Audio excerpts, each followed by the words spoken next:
May the Mother Goddess thrice close her eyes for you, keeping your blood eternally pulsing.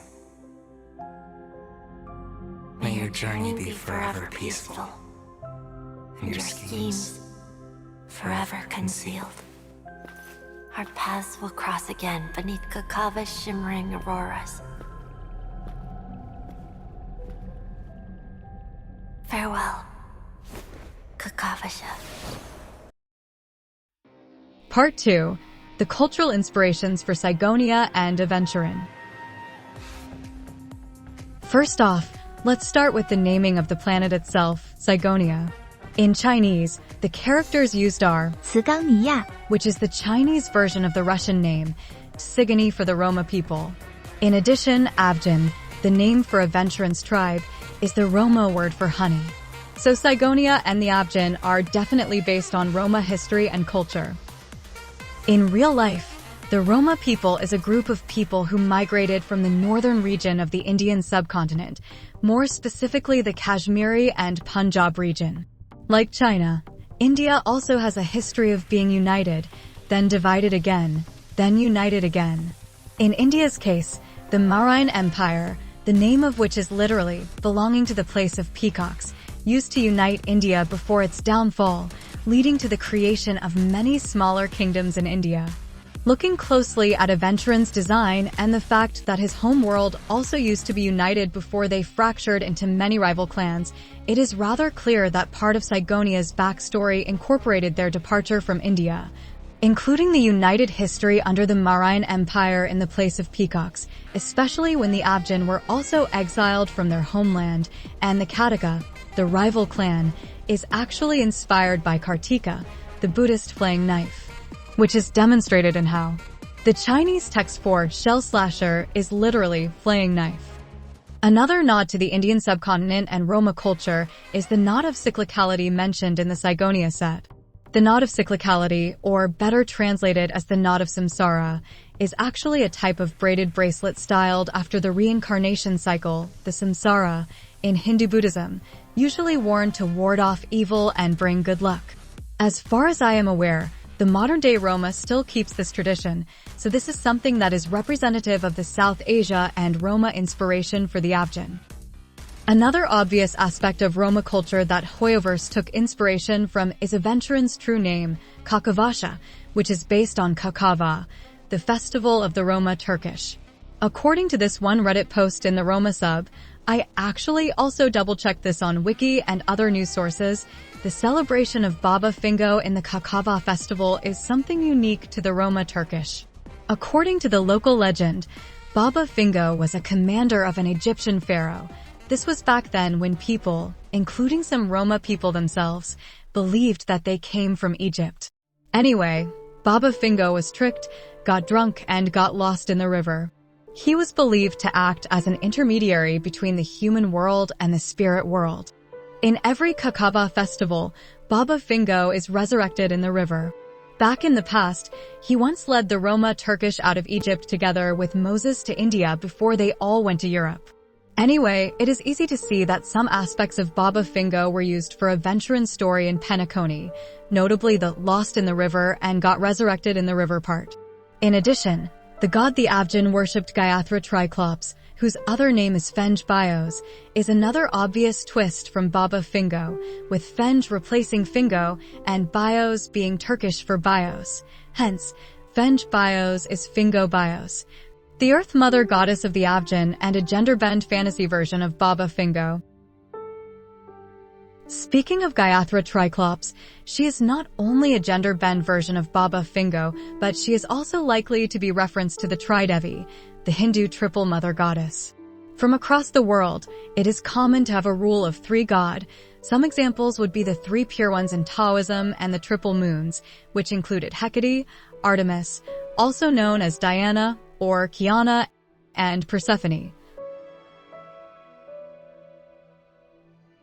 In ancient Vedic religions, the three main gods, Brahma, Vishnu, and Shiva, were also considered three aspects of the same god, which was collectively called Trimurti. Similarly, in Shaktism, their three consorts were also grouped together as the Tridevi, who were sometimes the three aspects of the primordial mother goddess, Mahadevi. Now, the Tridevi list changes depending on who you ask, but it's usually a combo of three among Sarasvati, Lakshmi, Parvati, Durga, and Kali. It is notable to note that some Christian Roma groups in France actually do still worship Kali, the goddess destruction, death, and time, as Saint Sarah. So, in addition to the more obvious reference to Baba Fingo of the Roma Turkish, the triple-faced three-eyed Gayathra Triclops that people on Sigonia worshipped are likely some variants of the Tridevi that include Kali.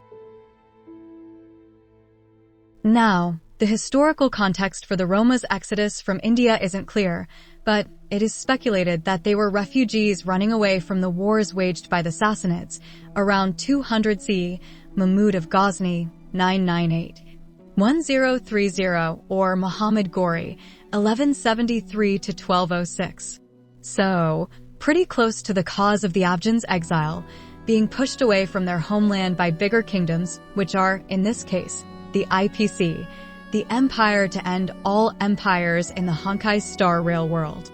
Upon arrival in Europe, the Roma people were treated with suspicions, enslaved, forced to be the cannon fodders in wars, and genocide by various parties in Europe, most notably in the Balkan region, where the exonym for them, Cygane, became a slur that means slave, in the same style as the word slave, in English originating from the word Slavs, because Slavs were often enslaved in Europe back then. In World War II, the Roma were one of the victims of the Holocaust. In the modern day, the Roma remains one of Europe's persecuted groups. In 2010, the Roma in France was pushed out of their home by the French government in their anti-immigration campaign. Even now, in this month of this year, the French authorities set off on a campaign to expulse the migrants and Roma from the streets of Paris for the Olympics. Yes, this is an ongoing problem, apparently, and a lot of Roma still struggle to be treated with equal rights in Europe. Like what the Roma suffered through in Europe, the Afghan are stereotyped as cheaters and capricious, but like the stereotype against the Roma in real life, the stereotype against the Afghan is meant to be false, perpetrated by people who hate them. It is quite clear by now that despite Aventurine being an antagonist for Penacony, you as the audience are meant to sympathize with him, his struggle for freedom, and how he is treated by the world around him. Most notably, in this specific scene here, which has been passed around without context on social media. Liars, thieves, social manipulators, wolves in sheep's clothing. You're really living up to the reputation. I say, you belong to the space under the manhole cover, not in a dream. There's one right over there. Off you go. You are definitely not supposed to sympathize with the villain who also terrorized another character for fun and is literally based on the Joker.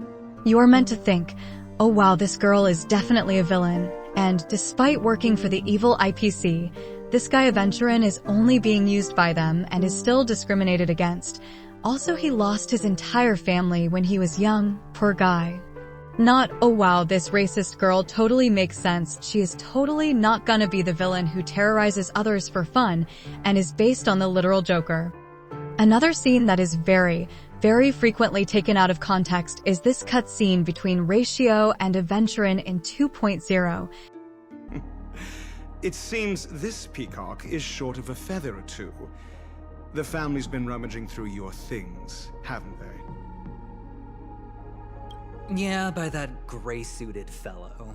All the cash gifts and the box containing the cornerstones. Huh? Where are you going? Back home. To tell the corporation that some idiot ruined everything. It's nothing more than a few rocks. Why so serious? Who cares if they're gone? Without that Aventurine stone, you're nothing more than a doomed Sigonian thrall, sentenced to die by the IPC. Or is that serial number on your neck a cherished memento from the Amber Lord? You're funny, I'll give you that. It appears our erudite friend has done his homework. Well, no need to expand on that now. It's not yet time to reveal my trump card. Damned gambler. Any true collaboration demands trust. Did that notion somehow escape your Sigonian upbringing? Then, do you trust me? That depends on you.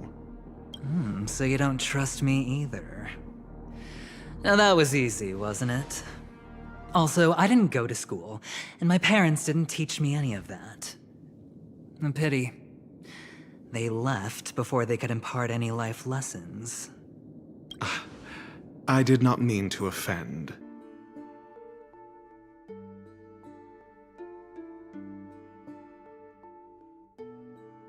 When Ratio called Aventurine a slave of the IPC and asked him if his parents never taught him about trust. The context being taken out here is that before the scene, Ratio was getting angry at Aventurine on behalf of Aventurine's well-being for trading away his stone heart. I think we're being overly timid. If it were me, I'd let everything become more of a bloodbath. Which will get him executed by the IPC, hence, slave sentenced to die by the IPC, literally. If that's the case, why not keep extracting from this one?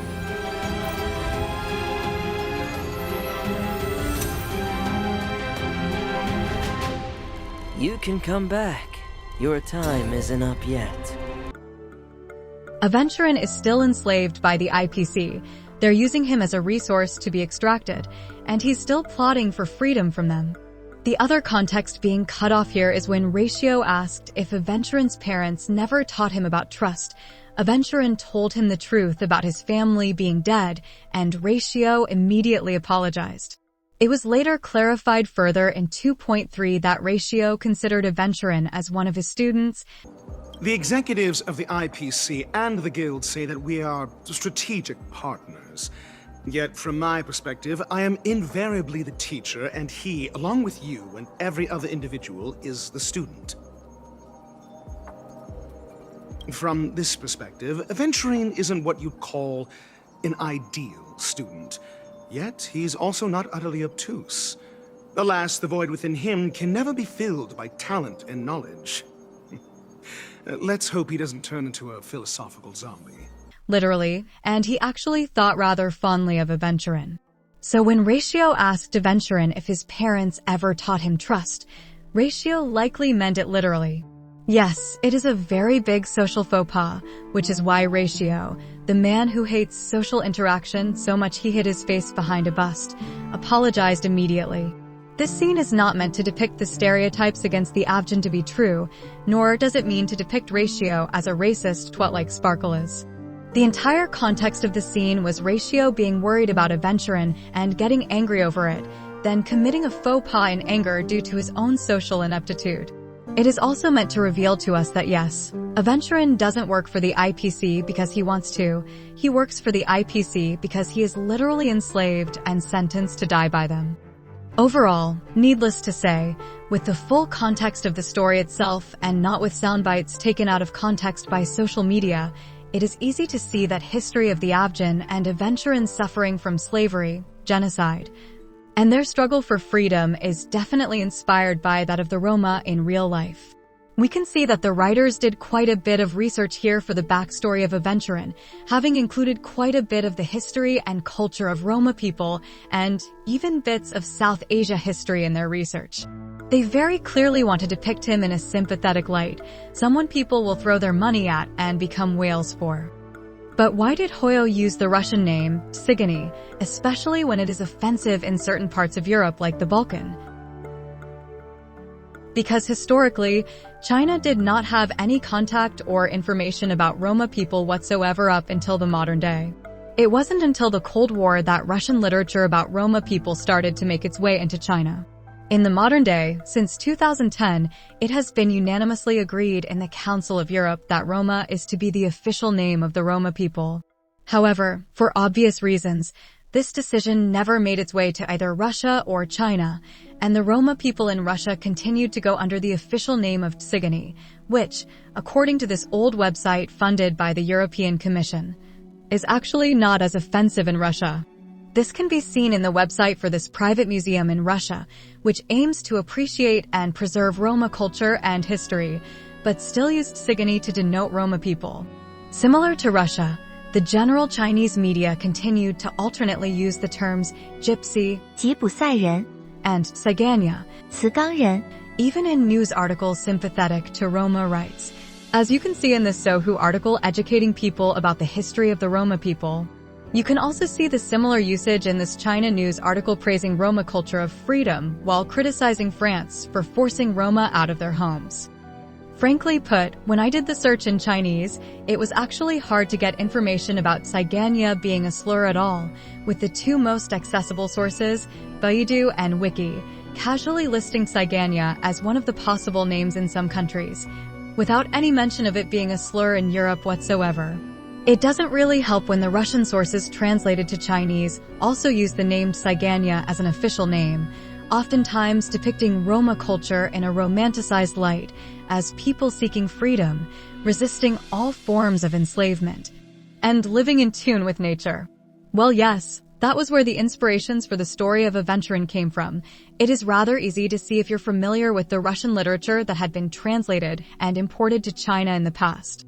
So yeah, I do believe that while writing the story, the writers at Hoyo became aware that gypsy was a slur, tried to find an alternative, and grabbed Tsigany from the Russian usage without context for how Tsigane is, in fact, a slur in Europe itself. It is a mistake that shouldn't be made by a billion-dollar company with global outreach, but at the very least, it is certain that the writers did try their best to depict the Roma culture and history with the character Aventurine in an inoffensive way, if a bit romanticized. Is it a good depiction of Roma culture overall? Is the story of Aventurine well done? I can't say that for sure because I am not Roma myself, nor do I have anything to do with Europe to experience firsthand what happens in Europe. All I can do is provide the full context to resolve certain misunderstandings among the fandom and provide information about Roma culture and history in a fair and accurate manner, at least, to the best of my ability. Is Aventurine a well-done reference to Roma culture and history? You decide. Like I said, I blame Google if I get anything wrong. This actually applies to Sumeru writing too, to be honest, with the Sumeru Archon quest being a fantasy happy ending alternate universe version of the Neda Arab Enlightenment period. Nahida being Neda itself personified and Azar being Al-Azhar the conservative university. Quite a long story about that. I might make a video on that topic one day. The writing department tried their best to write a story that actually takes the cultural and historical inspiration seriously, albeit in a happy ending PG-13 kind of way. The main problem with Sumeru has always been the colorism in the design itself, not the writing, which is very obvious to see in the Nadon trailer.